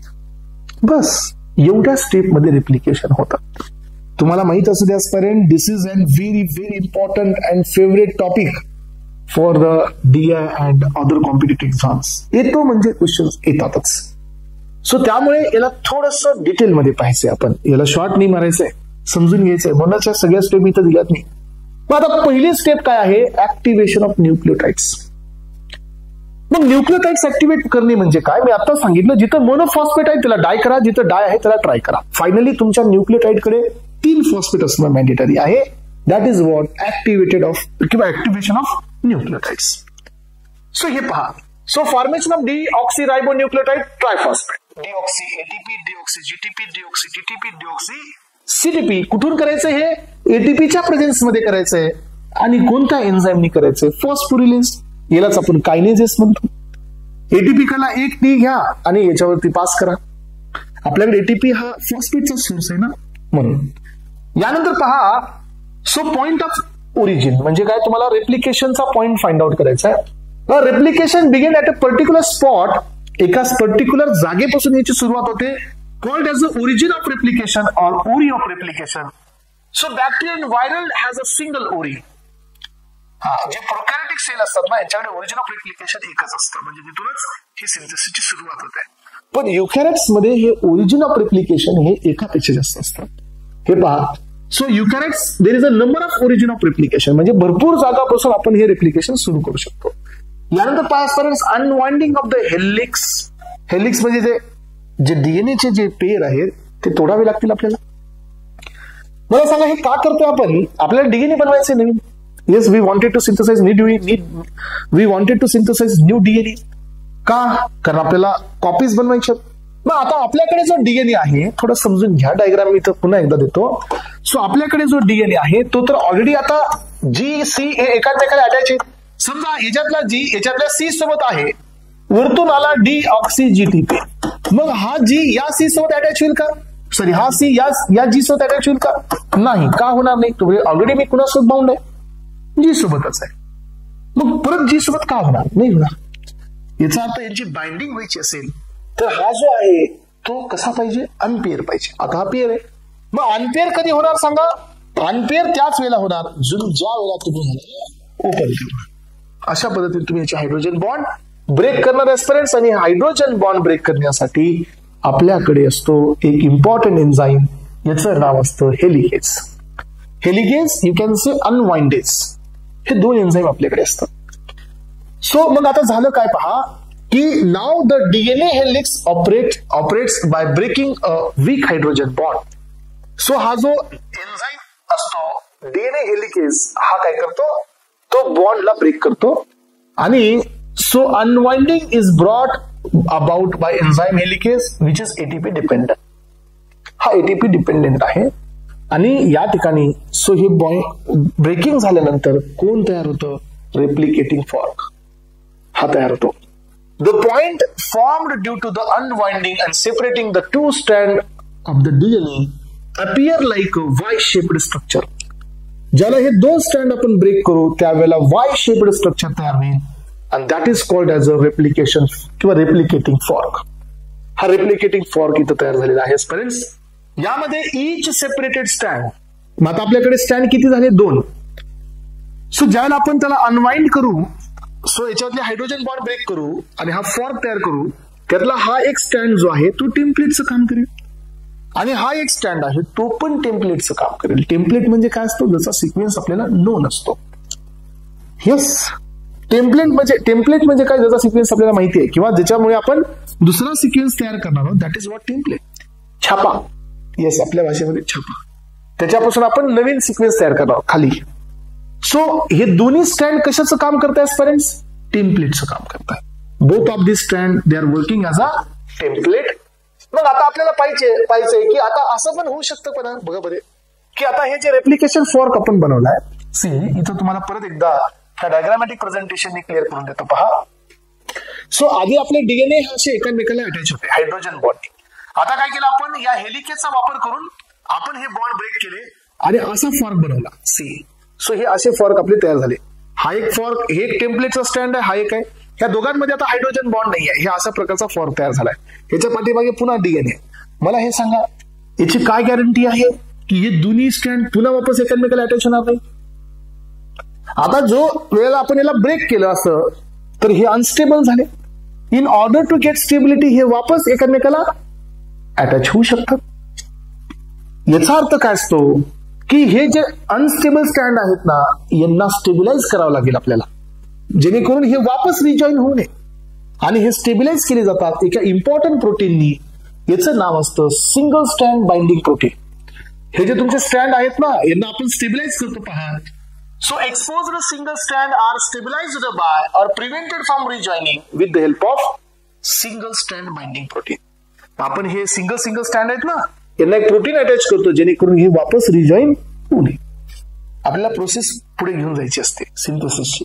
मग बेस पेअर नवीन इथे अटॅच होण्यासाठी त्यांना इंडिव्हिज्युअल राहणं गरजेचं आहे. जर हे अटॅच झाले तर काय होईल की नवीन बेस पेअर ऍक्सेप्ट होणारच नाही. समजते का सर्वांना पहा. आणि यानंतर नेक्स्ट नाही सिंथेसिस ऑफ न्यू स्टँड. आणि आता पहा फॉर्क पण तयार झालाय, आता नवीन स्टँडची सुरुवात होणार आहे. आता नवीन स्टँड कसं तयार होतं पहा. It begins with the help of small RNA molecules. आता तुम्हाला इथं वापस मला थोडस बोर्डाकडे घेऊन जायचंच आहे, त्याच्याशिवाय ही गोष्ट तुम्हाला समजणार नाहीये. हे पहा स्टुडंट्स, तुम्हाला आधी मला याच्यातले युनिक पॉइंट्स द्यायचे, मग हे पुढे आपण समजून घेऊया ही प्रोसेस. हे पहा, आपण हा डीएनए आधी अशा प्रकारे फॉर्क मध्ये कन्वर्ट केला आणि आता हे सगळे काय झालेले आहेत बेस पेअर, सो इंडिव्हिज्युअल झालेले आहेत. इंडिव्हिज्युअल म्हणजे अनपेअर झालेले आहेत. इथं बी अनपेअर आहेत, इथंही अनपेअर आहेत. हे पहा, हे झाला तुमचा वाय फॉर्क. याच्यामधली जी पोलॅरिटी असते ना ती एक्झामला येते. सो याच्यामध्ये जी ऍक्टिव्हिटीज असतात ना डीएनए पॉलिमरेजच्या, ते पण एक्झामला येतात. बघू आपण. हे पहा, मग आता हे लक्षात ठेवायचं असतं की इथं कन्फर्म हा 5' आहे, तर कन्फर्म हा 3' आहे. हा 3' आहे आणि इथं जो तयार होणारा नवीन तो कोण असेल 5'. हा 5' असेल तर इथला शेवट किती असेल 3'. हा 3' असेल तर इकडे जाणारा किती असेल 5'. हा, हे लई जास्त किंवा हे खूप महत्वाचं आहे. हे बघा, हा आपला टेम्पलेट आहे, त्याचा किती आहे हा 3', तर हा 5', हा 5', तर हा 3'. सो यामध्ये हा 3' आहे तर हा कोण असेल 5'. हा 5' असेल तर हा 3', हा 3' असेल तर हा 5'. आलं लक्षात. हा 5' असेल तर हा 3'. झाली सगळ्यांची नंबरिंग. ही नंबरिंग गरजेची आहे, ही नंबरिंग एक्झामला येते. कारण का तुम्हाला लिडिंग स्टँड आणि लॅगिंग स्टँडची पोलॅरिटी सांगावी लागते. तर स्टुडंट्स इथं कन्फ्युज होण्यासारखं काहीच नाहीये. कारण लिडिंग स्ट्रँड ज्या पोलॅरिटीने सिंथेसाइज होतो तो असतो 5'-3', आणि हा पण कुठला होतो 5'-3'. त्यामुळे दोघांची पोलॅरिटी सेम असते, डायरेक्शन ऑफ सिंथेसिस सेम असतं, 5'-3'. 5'-3'. टेम्पलेटची पोलॅरिटी सांगा. टेम्पलेट हा इथं 3' असतो, हा कोण असतो 5' असतो. बरं चला, ही आता पोलॅरिटी तुम्हाला सांगितली. आता मला काय करायचंय, यामधले बेसिक पॉइंट थोडी सांगायचे. समजा हा रेप्लिकेशन फॉर्क आता रेडी आहे. रेप्लिकेशन फॉर्क सध्या रेडी आहे. Now it is ready to synthesize the new DNA. पण आता तुम्हाला सर्वांना माहिती आहे की डीएनए सिंथेसिस इनिशिएट करणं ही कुणाच्या हातामध्ये असतं, तर ते असतं प्रायमेजच्या हातामध्ये. प्रायमेज म्हणजे कोण असतो, डीएनए डिपेंडेंट आरएनए पॉलिमरेज असतो. हा एन्झाईम आरएनए बनवणार असतो.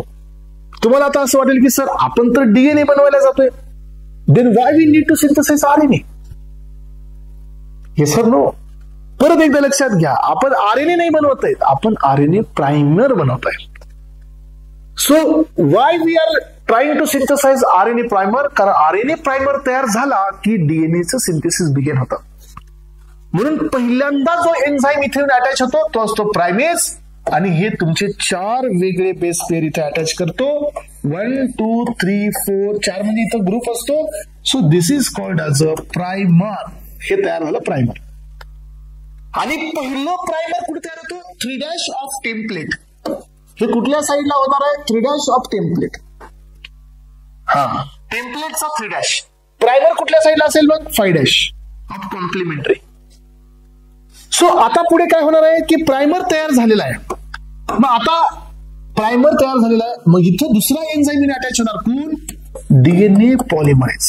आणि याने प्रायमर बनवताना कोणते बेस वापरले, आरएनएचेच, डीएनएचे नाही, कारण आपण आरएनएचं प्रायमर बनवत आहे. तर बेस सर कोणते वापरले, AUGC, ATGC नाही.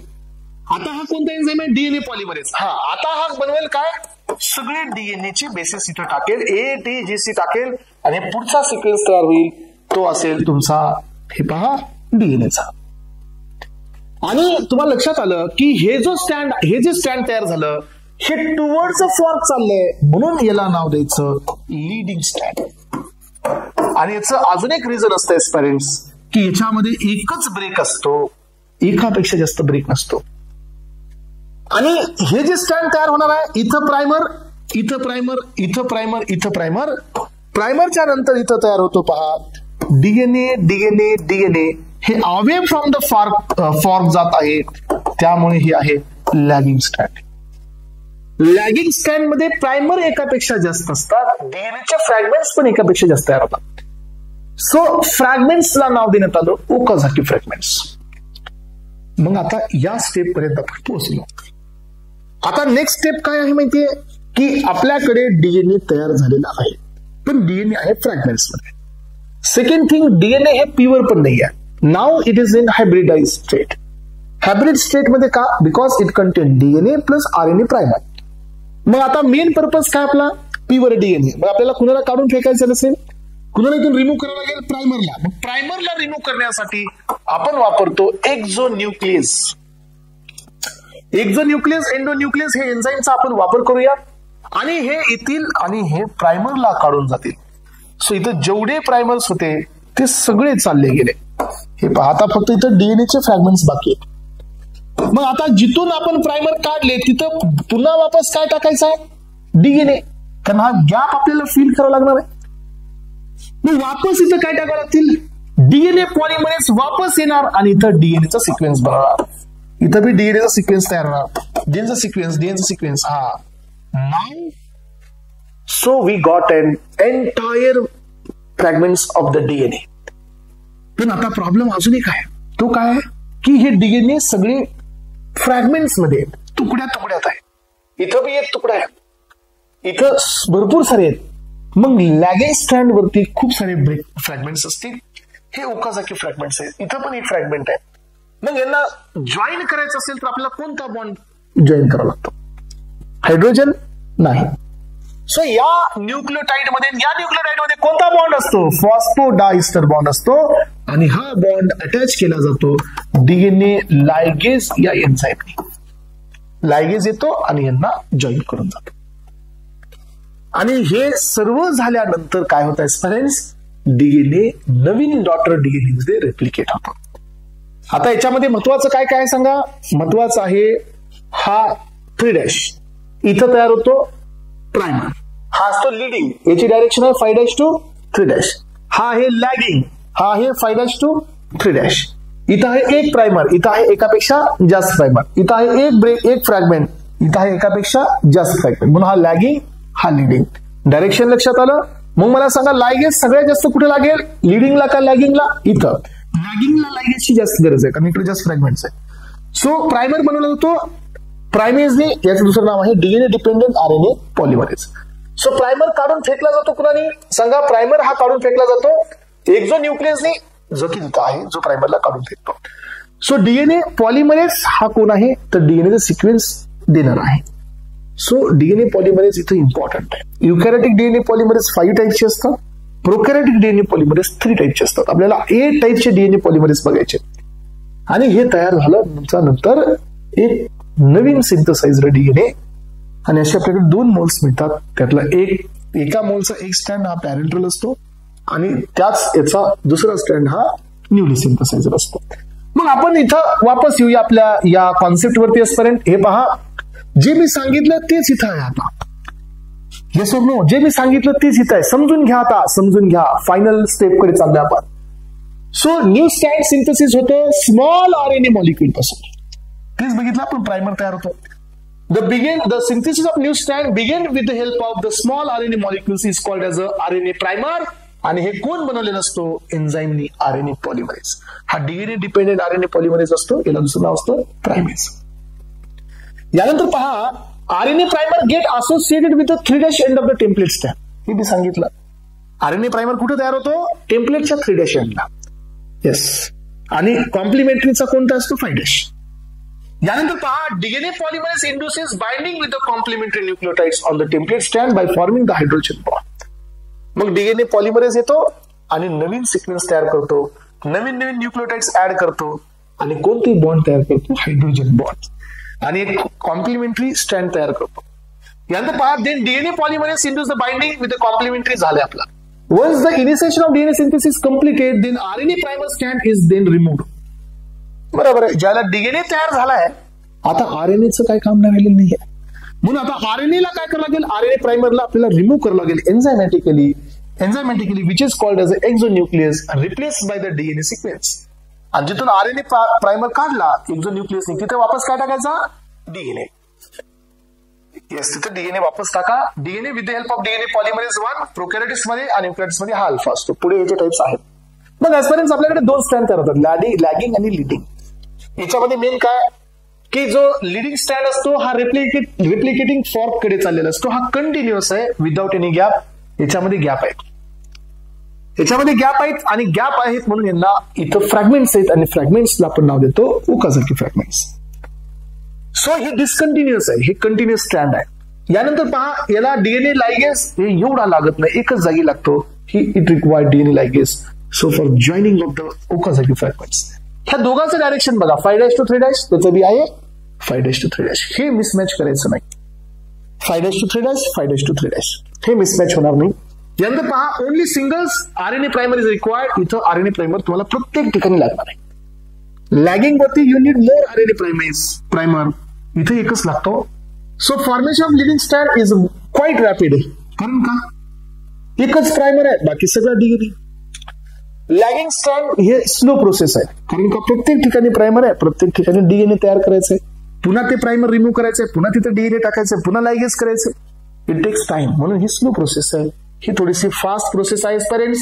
मॅच्युरेशन ऑफ ओकाझाकी फ्रॅगमेंट्स कधी होतात मॅच्युरेशन? ज्या वेळेला ओकाझाकी फ्रॅगमेंट्स हे डीएनए लायगेसनी स्टिक केले जातील, स्टिक म्हणजे एकमेकाला जॉईन केले जातील फॉस्फोडायस्टर बॉन्डनी, त्यावेळेला ते मॅच्युअर होतात. मॅच्युरेशन ऑफ ओकाझाकी फ्रॅगमेंट्स म्हणजे काय की Okazaki fragments are joined by enzyme that is DNA ligase, finally DNA gyrase. So ligase आणि gyrase to form the double helical daughter DNA. Ligase आणि गायरेस हे एकच आहेत. So formation of daughter DNA, yes, each daughter DNA, one strand is parental and the other strand is totally new synthesized, and hence it is described as a semi-conservative method of DNA replication. अशा पद्धतीने DNA तयार झाला. तर एस्पायरंट्स हे पहा, bit wise जायचे आणि मी याचा बेस ऑलरेडी प्रिव्हियस लेक्चर मध्ये दिलेला आहे. नोट्स या लेक्चर मध्ये देतोय. एक एक पॉइंट आणि एक एक कॉर्नर तुमचा क्लिअर झाला पाहिजे. यानंतरचा जो मेन पॉइंट असणार आहे तो असणार आहे एन्झाईम मशिनरीज, म्हणजे कोणते कोणते एन्झाईम्स तुम्हाला इथं यूज झाले. बघा, हेलिकेजचा यूज झाला हायड्रोजन बॉन्ड ब्रेक करायला. प्रायमेटचा यूज झाला. सो तो यूज आपण कशासाठी केला सांगा.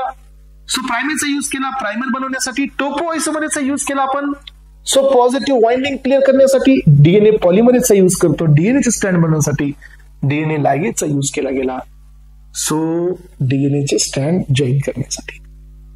ओके, चला. So thank you so much aspirants. Have a nice day. Thank you.